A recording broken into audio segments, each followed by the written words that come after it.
Session start करने से पहले एक जरूरी बात, अगर आपके माइंड में इस टॉपिक से रिलेटेड कोई भी सवाल है तो उसे आप चैट बॉक्स में लिखकर भेज दीजिए। Welcome doctor Tina, over to you. आप सेशन स्टार्ट कर सकते हैं।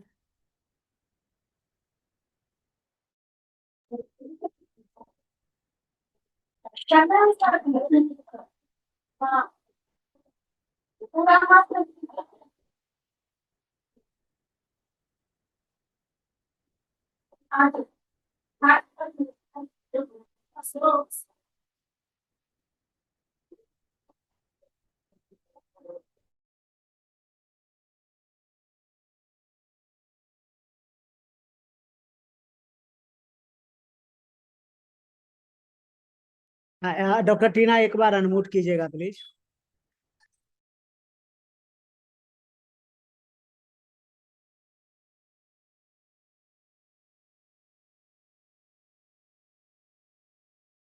हेलो। स्लाइड दिख रहे हैं, स्क्रीन दिख रही है। Yes yes. Good evening all. मैं डॉक्टर टीना हूँ। मैं ऑक्यूपेशनल थेरेपिस्ट हूँ। सो ऑक्यूपेशनल थेरेपी ऐसे डॉक्टर्स है जो आपके रोजमर्रा के जो काम रहते हैं डॉक्टर उसमें टीना अगर आपका आपको वॉइस दिक्कत आ बहुत रही है। लो है। अभी आ रहा है? आ रहा है बट बहुत बारीक आ जस्ट। आपके पास है? अगर हाँ, पास है अगर हाँ। हेलो। यस। बेटर है अभी? या मच बेटर। ओके। सो मैं बोल रही थी कि ऑक्यूपेशन थेरेपिस्ट ऐसे डॉक्टर्स हैं जो आपको आपके जो रोजमर्रा के जो काम रहते हैं उनमें अगर दिक्कत आ रही है तो उसमें हम आपको मदद करते हैं।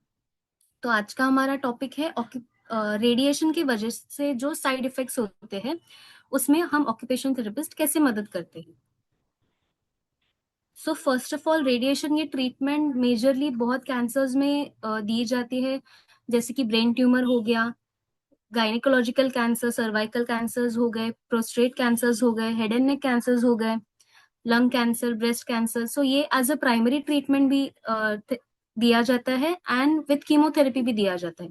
तो इस ट्रीटमेंट के कुछ साइड इफेक्ट्स होते हैं, जैसे कि जब भी रेडिएशन चालू रहता है तभी बहुत थकावट महसूस होना, ब्रेन फॉग यानी कि थोड़ा थिंकिंग में या फिर कुछ फोकस करने में दिक्कत आना, थिंकिंग स्लो हो जाना, मेमोरी में थोड़े से इश्यूज आते हैं। सो उसके उसे हम बोलते हैं ब्रेन फॉग। जॉइंट स्टिफनेस होना, जैसे कि जब भी रेडिएशन दिया जाता है तभी तभी कुछ जॉइंट्स जकड़ जाते हैं, तो उसकी वजह से जॉइंट स्टिफनेस, जॉइंट पेन, इसकी वजह से भी रोज के जो काम है उसमें दिक्कत आती है। खाने में और निगलने में तकलीफ होना, और लिम्फिडीमा। लिम्फिडीमा यानी एक तरह की सूजन है, इसके बारे में भी हम बात करेंगे। और कुछ स्किन चेंजेस होते हैं, जैसे कि हार्ड हो गए है स्किन, या फिर स्किन पे कुछ रैशेस आ गए हैं। तो ये मेजरली रेडिएशन के साइड इफेक्ट्स है। हम एक एक करके इसको डिस्कस करेंगे आगे। तो फर्स्टली हम बात करेंगे फटीग यानी कि थकावट की। जब भी रेडिएशन मिलता है उसके बाद बहुत पेशेंट्स की ऐसे कंप्लेंट्स रहते हैं कि बहुत ज्यादा थकावट महसूस हो रही है। तो उसे हम कैसे डील कर सकते हैं? तो फर्स्टली कि हमें हमारा दिन एक रूटीन बनाना चाहिए, कि जब भी मॉर्निंग में हम उठते हैं तभी ज्यादा अगर हमारे पास एनर्जी है तो जो भी हैवी काम है, जो भी एनर्जी डिमांडिंग काम है वो हम सुबह कर लेंगे। So that is how we start with planning. तो एक हमें रूटीन बनाना है, जो भी इम्पोर्टेंट काम है उसे हम पहले करेंगे और बाकी की चीजें हम धीरे धीरे ब्रेक ले लेके करेंगे। बहुत सारे काम हम एक साथ नहीं करते हैं, काम के बीच में ब्रेक ले लेके हर काम करना चाहिए। ठीक है। अगर किसी पर्टिकुलर पोजीशन में तकलीफ हो रही है, जैसे कि कुछ पेशेंट्स पहले अगर बीमारी के पहले खड़े होके नहा रहे थे, उसमें उनको तकलीफ हो रही है, थकावट महसूस हो रही है, तो they can use a adaptation कि वो एक चेयर यूज करे या फिर स्टूल यूज करे नहाते वक्त। कुछ मॉडिफिकेशंस हम बता सकते हैं। और मेजरली जब भी थकावट होती है तो basic breathing exercises and joint movements थोड़ा करना जरूरी रहता है। तो ये है थकावट के बारे में। नेक्स्ट है जब भी रेडिएशन मिलता है उस दौरान विद इन वीक और या फिर 6 हफ्ते के बाद ऐसे ऑब्जर्व किया गया है कि फोकस करने में थोड़ी दिक्कत आती है, मेमोरी में कुछ याद रखने में, रास्ते याद रखने में थोड़ा दिक्कत आता है। तो मेजरली फॉरगेटफुलनेस जिसे हम कहते हैं, तो उसके लिए एक टेक्निक है यूजिंग मेमोरी एड्स, यानी कि कैलेंडर में आप मार्क कर लीजिए कुछ चीजें, या अलार्म सेट कर दीजिए, या एक चेकलिस्ट बना लीजिए, जैसे कि आपको चीजें याद रहे। अगर फोकस करने में डिफिकल्टी आ रही है तो जो भी बाकी के सराउंडिंग का एनवायरनमेंट है, जैसे कि कुछ आवाज आ रही है, म्यूजिक चलाया हुआ है, तो वैसे एनवायरनमेंट को अवॉइड कीजिए। जो भी आपको डिस्ट्रैक्ट कर रहा है उसको अवॉइड करना चाहिए। स्लो थिंकिंग, यानी जब भी कोई बात कर रहा है सामने वाला, तो वो चीजें हमें समझने में थोड़ी दिक्कत आती है। तो ये मैं एक केयर गिवर को कहूंगी जो मतलब उनका ख्याल रखता है, उनको कहूंगी कि आप जो भी इंस्ट्रक्शंस दे रहे हैं उस टाइम पे, अगर पेशेंट आपको लग रहा है कि कंफ्यूज हो रहा है, तो what you can do is एक सिंपल इंस्ट्रक्शंस दिया कीजिए। एक सेम सेंटेंस में, एक छोटे छोटे सेंटेंस में इंस्ट्रक्शन दिया कीजिए, ताकि उनको थोड़ा समझने में आसानी हो, और थोड़ा उनको वक्त दिया कीजिए वो चीजें समझने के लिए और रिस्पॉन्ड करने के लिए।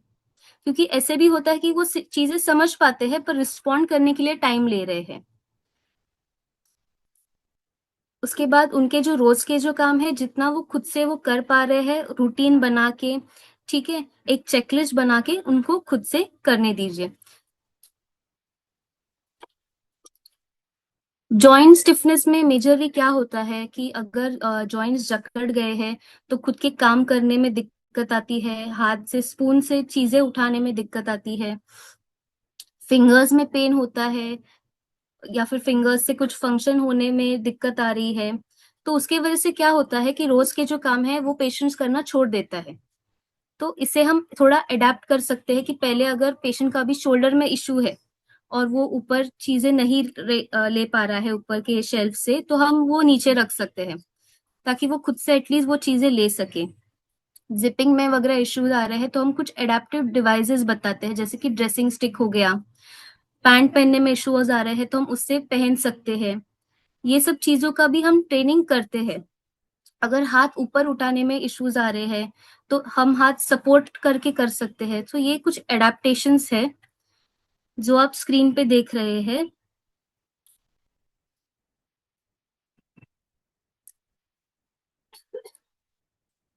एक major issue head and neck के पेशेंट्स में भी दिखाई देता है कि माउथ ओपनिंग, जो मतलब मुंह खुलना रहता है, वो कम हो जाता है रेडिएशन के बाद, जिसको हम मेडिकल लैंग्वेज में ट्रिस्मस कहते हैं। जो नॉर्मल माउथ ओपनिंग है वो 3.5 फिंगर्स की रहती है, बट बिकॉज ऑफ रेडिएशन वो माउथ ओपनिंग थोड़ा थोड़ा कम हो जाता है।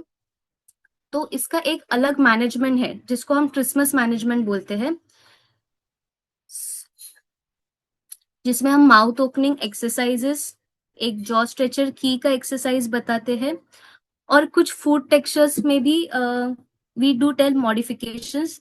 अगर आप चिप्स वगैरह नहीं खा पा रहे हैं या कुछ ऐसे कड़क चीजें नहीं खा रहे हैं, तो हम बोलते हैं कि फूड मोस्टली मॉइस्ट के खाएं। अगर निगलने में तकलीफ होती है तो एक प्रॉपर पोज की जरूरत होती है कि सीधा बैठना है, तो हम वैसे थोड़ा एडवाइस करते हैं। मेजरली ईटिंग के इसमें माउथ ओपनिंग एक्सरसाइजेस बहुत हेल्प करता है।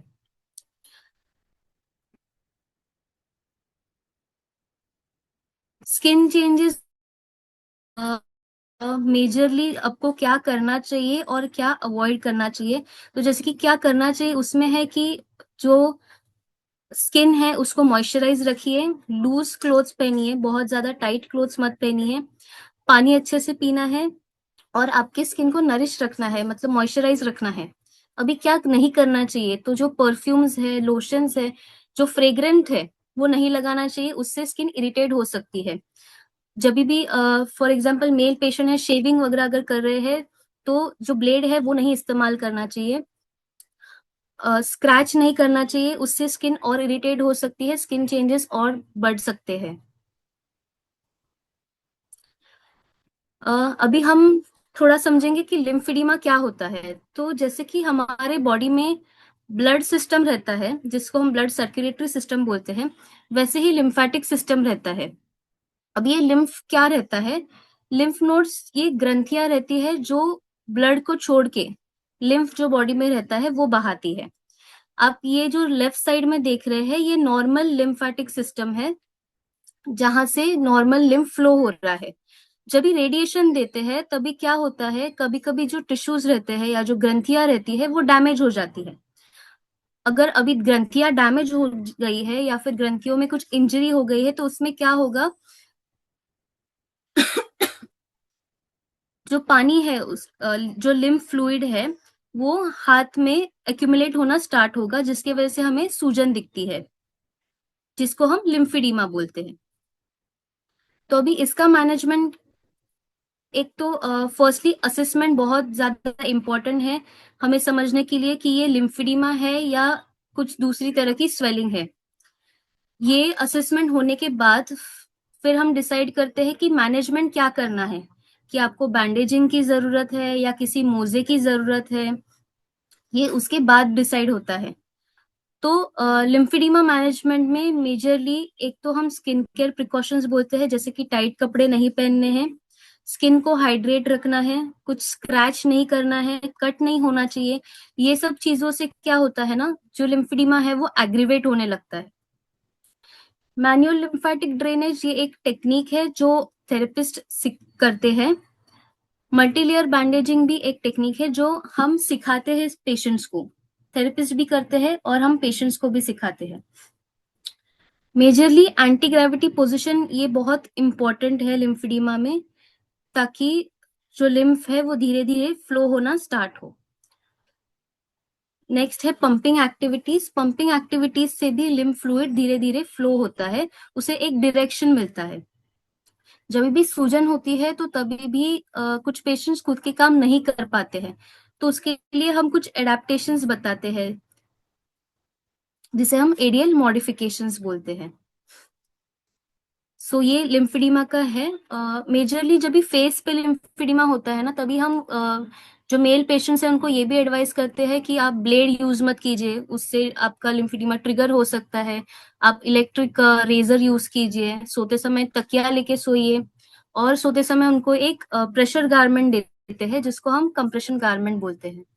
सो ये लिम्फेडिमा के बारे में है। These were the major side effects of radiation जिसको आज हम प्रेजेंट करना चाहते थे। अगर आपके कोई क्वेश्चंस है तो we are open to questions. Thank you.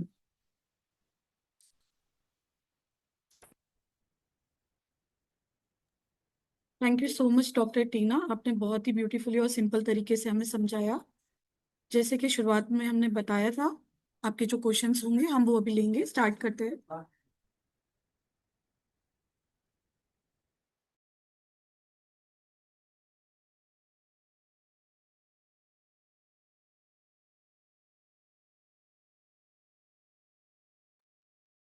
अगर आपको इसके रिलेटेड कोई क्वेश्चन है तो जरूर बताइए। किन्हीं को अगर डालना है तो चैट बॉक्स में डाल सकते हैं।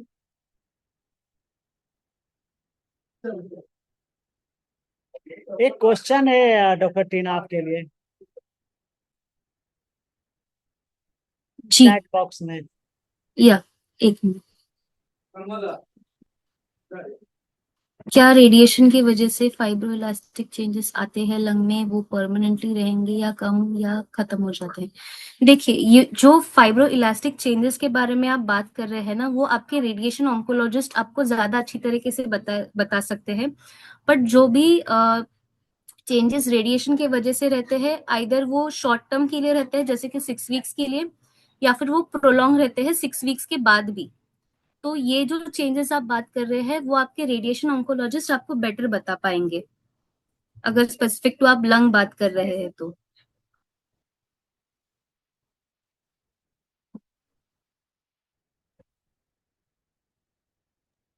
और किन्हीं का कोई क्वेश्चन है? एक तो और क्वेश्चन है, आप दे पाएंगे जवाब इसका डॉक्टर टीना, लंग में?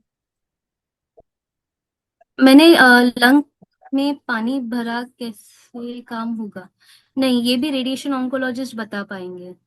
हाँ, ये भी नहीं है। ठीक है। हम्म। सो और रेडिएशन रिलेटेड है किन्हीं का कोई क्वेश्चन?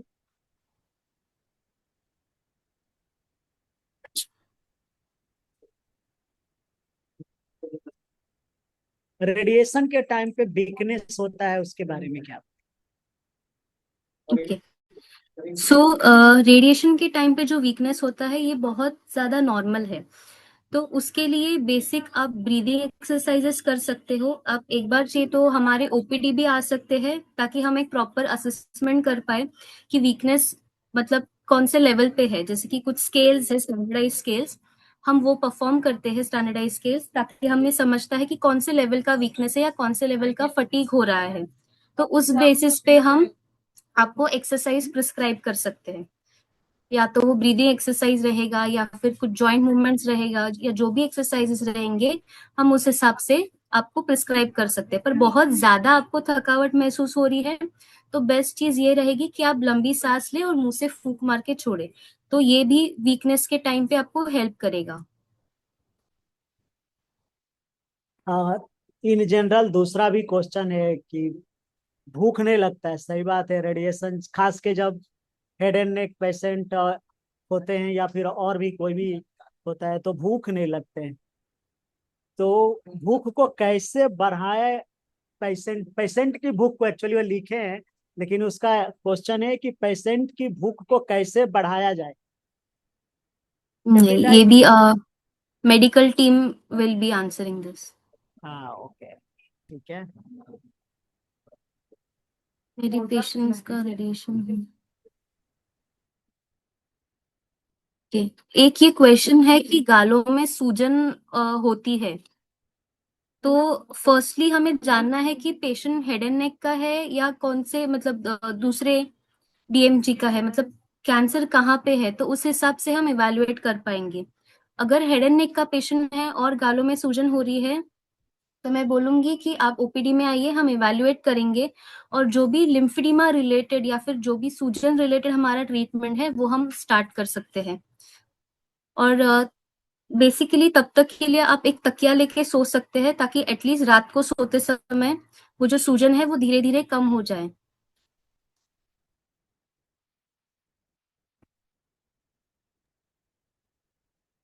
यस यस डॉक्टर टीना, एक्चुअली मैं ये मेरा ये था कि मुझे लग रहा था आप रेडिएशन ऑन्कोलॉजी से हैं, सॉरी।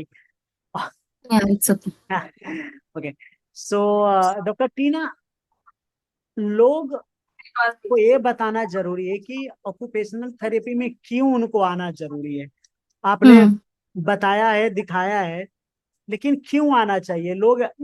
कभी कभी ऐसे आप देखो, केमो, सर्जरी, रेडिएशन, ये सारे चीज से होते रहते हैं और लोग परेशान एक तरह से हो जाते हैं। फिर उनके लिए एक और चीज बोला जाता है कि आप ऑक्यूपेशनल थेरेपी में जाओ। तो क्या इसका इम्पोर्टेंस है? क्यों आना जरूरी है?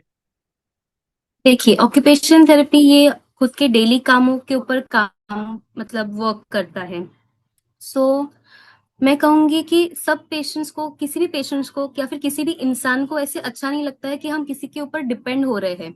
और जो भी तकलीफ होती है पेशेंट्स को, एक मैं बोलूंगी एक पॉइंट तक उनको भी नहीं पता कि ये आगे जाके प्रॉब्लम्स और बढ़ेंगी। जैसे कि जॉइंट पेन हो रहा है, जॉइंट स्टिफनेस हो रहा है, तो हम लेट गो कर देते हैं, हम ज्यादा ध्यान नहीं देते हैं उस चीज पे, पर वही चीज आगे जाके बहुत पेनफुल हो जाती है। तो मैं बोलूंगी जब तक प्राइमरी ट्रीटमेंट हम ले रहे हैं दैट इज वेरी इंपॉर्टेंट, ताकि आप खुद के डेली लाइफ में खुद के डेली जो चीजें हैं छोटी छोटी वो आप खुद से कर सके, और आपके जो केयर गिवर है मतलब जो आपका ख्याल रखते हैं उन पे ज्यादा बर्डन ना बना रहे। तो इसीलिए मैं कहूंगी ऑक्यूपेशन थेरेपी इम्पोर्टेंट है। और एक पार्ट वो भी आता है कि क्वालिटी ऑफ लाइफ, मतलब हम हमारी जिंदगी कैसे जी रहे हैं। ट्रीटमेंट हो गया है बट अभी भी ऐसे प्रॉब्लम्स हो रहे हैं कि मुंह नहीं खुल रहा है इसलिए खाना नहीं खा पा रहे हैं। तो ये जो बेसिक चीजें हैं इसके लिए मुझे लगता है कि ऑक्यूपेशन थेरेपी बहुत इंपॉर्टेंट है और पेशेंट्स को मतलब should opt for occupation therapy. Thank you doctor Tina. So Ratan, आप कर रहे हो आगे कंटिन्यू?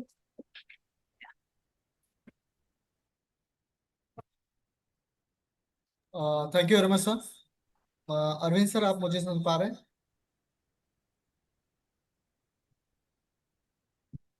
हाँ रतन जी बोलिए। यस। जी जी सर। सर, बहुत सारे सवाल आए हैं आपके लिए। हाँ। बेसिकली सबसे पहले मैं एक सवाल करना चाहूंगा कि आप अगर इन केस ऑक्यूपेशन थेरेपी की, रेडिएशन के जो ऑक्यूपेशन थेरेपीज होते हैं, आप ऑक्यूपेशन थेरेपी किस तरीके से आप सजेस्ट करते हो कि किसे जाना बेसिकली चाहिए? अगर पेशेंट को अगर पैरालिसिस है, स्ट्रोक हुआ है, या फिर कमजोर है, बेड रिडन है, व्हील चेयर बाउंड है, तो ताकि उनके बॉडी के मांस मसल्स खराब ना हो, यूज नहीं करेंगे, बैठे रहेंगे तो वो छोटा होता जाएगा, वेस्ट होगा। तो उसके लिए हम उनको रेकमेंड करते हैं कि आप ऑक्यूपेशनल थेरेपी कीजिए। और वो उसमें भी हेल्प करेगा कि उनके डे टू डे जो काम है वो इजीली कर पाए बिना कोई प्रॉब्लम के। जी सर, जी सर। सर, मैं ऑक्यूपेशन थेरेपी के अलावा सवाल कर लेता हूँ कि एक ने पेशेंट ने रेडिएशन रिगार्डिंग सवाल किया है, सुनील सुनील कुमारी करके। सो उन्होंने सवाल किया है, क्या रेडिएशन की वजह से फेब्रोएक्टोलैक्टिक चेंजेस आते हैं लंग में, और वो परमानेंटली रहते हैं क्या, या कम भी या खत्म हो सकते हैं?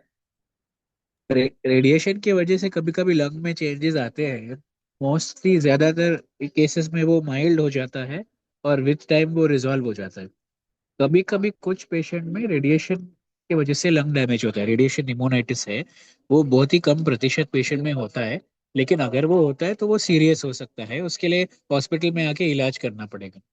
इसके लक्षण मतलब खांसी, सांस में तकलीफ होना, बुखार आना, अगर ऐसे कोई सिम्टम है तो तुरंत हॉस्पिटल आके मिलना चाहिए। जी सर। मेरा नेक्स्ट सवाल है सर, सचिन राउत जी ने कहा है, लंग में पानी भरा लंग में अगर पानी भरता है तो कैसे कम हो सकता है? स्टेज 4 पेशेंट है, कीमो कम नहीं कर रहा है पानी, तो सर क्या सजेस्ट करें क्या? लंग्स में पानी भरना मतलब प्लूरल एफ्यूजन के बहुत सारे कारण हैं। कैंसर पेशेंट में सबसे कॉमन जो कारण है वो कैंसर की वजह से, कैंसर सेल्स बढ़ने की वजह से। उस सिचुएशन में उसका इलाज वही है कि कैंसर का थेरेपी किया जाए, जो कीमोथेरेपी या टारगेटेड थेरेपी का ट्रीटमेंट होता है। और अगर बहुत ज्यादा सिम्टम है, खांसी या सांस लेने में तकलीफ है, तो उस सिचुएशन में पाइप डाल के या सुई डाल के पानी निकाल दिया जा सकता है, ड्रेन किया जा सकता है, जो तुरंत तकलीफ को कम करेगा। लेकिन कभी कभी पानी दूसरे कारण की वजह से होता है, जैसे दूसरे इन्फेक्शन या टीबी की वजह से पानी जमा होता है। तो इस सिचुएशन में आपको हॉस्पिटल जाके डॉक्टर से दिखाना पड़ेगा कि और कोई जांच करना जरूरी है कि नहीं। जी सर। सर, उन्हीं का आगे एक्सटेंडेड सवाल है कि ये पेशेंट की भूख कैसे कंटिन्यू रख सकते हैं या बढ़ा सकते हैं? ऐसा कुछ गोली वगैरह है अनफॉर्चुनेटली क्या? उसके लिए कोई मैजिक सोल्यूशन नहीं है। ट्रीटमेंट की वजह से कभी कभी एपेटाइट और भूख पे असर होता है। तो उसका यही सोल्यूशन है कि जितना संभव है पेशेंट को, उसको उनको जो अच्छा लगता है वो हर 2 घंटे में थोड़ा थोड़ा खाना दीजिए। वो बेहतर होगा रादर देन एक साथ एक ज्यादा क्वांटिटी में खाना देना। बट ये तो एक ट्रीटमेंट का साइड इफेक्ट है जो हमको एक्सेप्ट करना पड़ेगा, और इसके लिए कोई जादू मैजिक का दवा नहीं है। जी सर। सर, जुबेदा शेख जी ने सवाल किया है, इनके पेशेंट को रेडिएशन हुआ था मार्च में, कंप्लीट हो चुका है, लेकिन अभी कभी कभी गालों में सूजन होती है, तो ये रेडिएशन की वजह से होती है सर, या फिर कोई और नहीं, वजह हो उसके सकती है? बहुत सारे कारण हैं, हजार कारण हैं। तो आपको हॉस्पिटल में जाके डॉक्टर से मिलके इसका इवैल्यूएशन करना पड़ेगा। ऐसे बता नहीं पाएंगे। जी सर। सर, एक सुमन जी ने सवाल किया है, सुमन बंकू रोकड़े जी ने सवाल किया है। उनका केस फाइल नंबर है 25 सीरीज 123 132 67।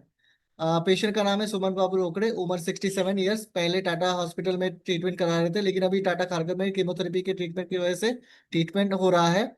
और उनका एर्लोटेनिव 100 mg कीमोथेरेपी टैबलेट शुरू है, लेकिन 19/8/26 से एर्लोटेनिव 150 टैबलेट शुरू की गई है। लेकिन शुरू है, उन्होंने कहा है कि उठ उठ भी नहीं पा रहे हैं पेशेंट, बहुत कमजोरी होती है पेशेंट को।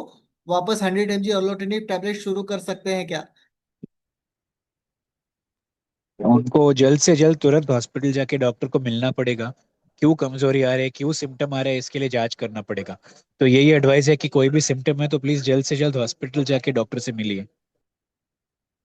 और सर, लास्ट सवाल है कि मानस जी ने सवाल किया है, what is the solution OPD patient weakness? जैसे मैंने अभी बोला, वीकनेस, कमजोरी आने के बहुत सारे कारण हैं। ब्लड में कोई इलेक्ट्रोलाइट सोडियम पोटेशियम कैल्शियम कम होना, हार्ट प्रॉब्लम होना, फेफड़ों में प्रॉब्लम होना, कीमोथेरेपी साइड इफेक्ट, दूसरे गोलियों का साइड इफेक्ट। तो मैं यही कहूंगा कि आप ओपीडी में जाके डॉक्टर से मिलिए, अपने सारे प्रॉब्लम बताइए, ताकि वो पेशेंट को देख के जांच कर सके और एक सोल्यूशन पे रीच कर सके। जी सर, जी sir, thank you, thank you. Over to Saira. Thank you.